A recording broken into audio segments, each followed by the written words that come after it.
Hello, and welcome to episode 43 of Desert Fathers with Bishop Erik Varden. I'm Jamie Baxter from Exodus 90, and it's a privilege to journey with you as we continue our trek into the desert. We're meditating this month on the 9th chapter of the systematic collection of the sayings of the Desert Fathers, on not judging anyone. Last week, Bishop Varden noted how all our falls, although painful and perhaps hideous in themselves, carry potential to become sources of grace in as much as we learn from them and recommit ourselves to the path of conversion. And we highlighted the insight of Dorotheus of Gaza, that our judgments have much more to do with us than those we condemn. What are the effects? What happens to us when we tear others down through gossip? With that, I'll hand it over to Bishop Varden as we read and meditate on a saying about an anonymous hermit. This is episode 43 of Desert Fathers, Detraction.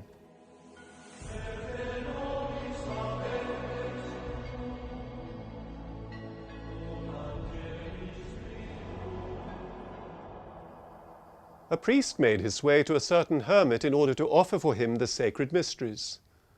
But someone went to the hermit and talked the priest down, saying he was a sinner. When the priest arrived, as was his custom, the hermit, who was scandalized, did not open the door to him. So the priest went away. Meanwhile, a voice came from God to the hermit. It said, "Men have usurped my judgment." Finding himself as in ecstasy, the hermit saw a golden well, a bucket of gold, a gold cord, and an abundance of pure water. He also saw the man who was drawing and distributing the water. He was a leper. And even though the hermit wished to drink, he did not do so because the one who drew the water was leprous. Again the voice came to him, "Why are you not drinking the water? What does it matter who draws it? This man is merely drawing and distributing." The hermit came to himself. Seeing the sense of the vision, he called the priest and invited him, as he had previously done, to offer the sacred mysteries for him. We may have wondered how solitaries partook of the Church's sacraments, and this saying gives us a clue. It presents us with the office of itinerant chaplains making the rounds of hermitages to celebrate the Eucharist for non-ordained hermits. A bond formed in this way between anchorites and settled communities, a bond intended to be of charity. The spirit of detraction, however, could cause such bonds to snap. We are presented with a scene of village gossip. It is tragic, for it involves men vowed to an angelic life, that is, a life supposed to be of pure intention. One hermit goes to visit another to share some titbit of a rumor picked up in the market about one of the chaplains. The other man, whose mind should have been on higher things, exclaims, "Well, I never!" delighting in being righteously shocked, pleased to manifest to all the world that he, an anchorite of devout renown, would have no dealings with a public sinner.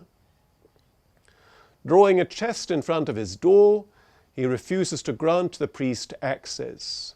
He would rather fast from communion in the Lord's body and blood than allow his reputation to be tainted in the eyes of desert busybodies. Can such situations really arise among consecrated persons? Yes, alas. They originate in that obscuring of vision which comes about as a result of sin, keeping us from seeing things and people as they are, projecting upon them instead our own perceptions, of course, always to our own advantage. Not for nothing did St. Bruno, whose charterhouse is the Western Church's closest equivalent to the desert's mode of life, speak of monastic life as a process by which an eye is acquired.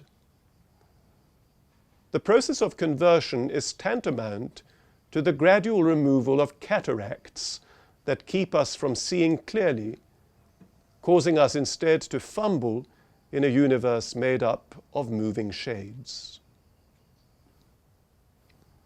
The monk in this story, ungracious and unmerciful, does not take the trouble to confront the priest with accusations made against him.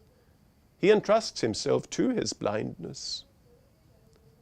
How marvelous that God responds by letting him entertain a vision full of light, made up of gleaming objects and the joyful sound of water poured. There are multiple lessons in this illumination. The first is explicit and biblical. St. Paul put it firmly in his letter to the Romans. Why do you pass judgment on your brother? Or you, why do you despise your brother? For we shall all stand before the judgment seat of God.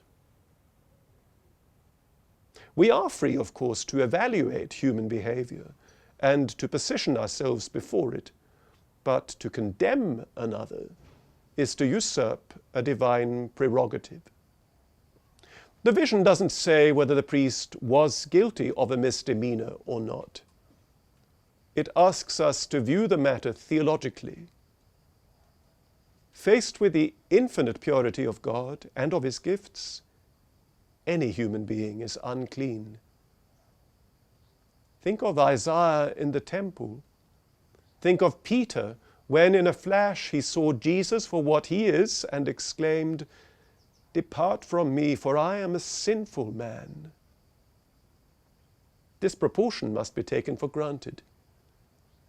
Even when the dispenser of grace is objectively compromised, human filth just does not have the power to contaminate God-given grace.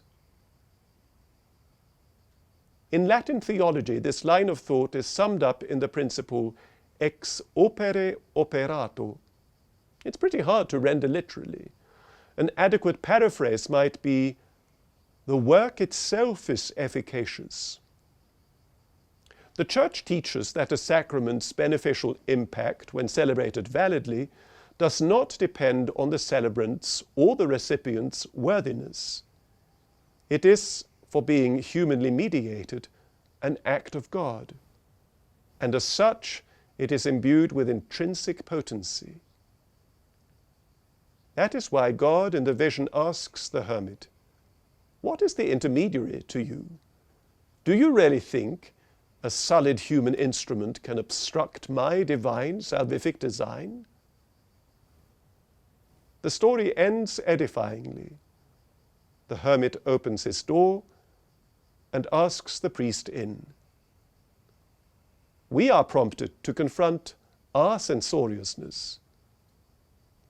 We're also given hope in the face of disappointment. There has, alas, been no shortage within living memory of bishops and priests bringing shame on the ordained ministry. Their legacy calls for justice, conversion, and tears. Let us not for one moment, though, think that an unworthy steward can sabotage God's design. Oh no, providence is infallible. God, who can make something out of nothing, can bring good even out of evil. Further, he can actually make the leprous clean. A priest made his way to a certain hermit in order to offer him the sacred mysteries. But someone went to the hermit and talked the priest down, saying he was a sinner. When the priest arrived, as was his custom, the hermit, who was scandalized, did not open the door to him. So the priest went away. Meanwhile, a voice came from God to the hermit. It said, "Men have usurped my judgment." Finding himself as in ecstasy, the hermit saw a golden well, a bucket of gold, a gold cord, and an abundance of pure water. He also saw the man who was drawing and distributing the water. He was a leper, and even though the hermit wished to drink, he did not do so, because the one who drew the water was leprous. Again the voice came to him, "Why are you not drinking the water? What does it matter who draws it? This man is merely drawing and distributing." The hermit came to himself. Seeing the sense of the vision, he called the priest and invited him, as he had previously done, to offer the sacred mysteries for him. Conversion brings clarity to our sight. As we see disproportions between God, the Church, and her members, may we remain steadfast in his love, confident that his ways unfold infallibly. Thank you so much for joining us for this week's episode. If you've been blessed by the podcast, please share it with a friend today. Desert Fathers is brought to you by Exodus 90, produced by EWTN, and written by Bishop Erik Varden. Men, for the past year, the Desert Fathers have modeled for us the life of uncommon freedom in Jesus Christ. This January, take up the example of the Fathers and embrace a life of prayer, asceticism, and fraternity. Leave behind the pharaohs and idols that keep you enslaved, and take up the journey to the promised land. Join me and tens of thousands of men from all around the world for the Exodus 90 Challenge. We start January 5th, 2026. Download the Exodus 90 app or visit exodus90.com to learn more. All Holy Fathers and Mothers of the Desert, pray for us.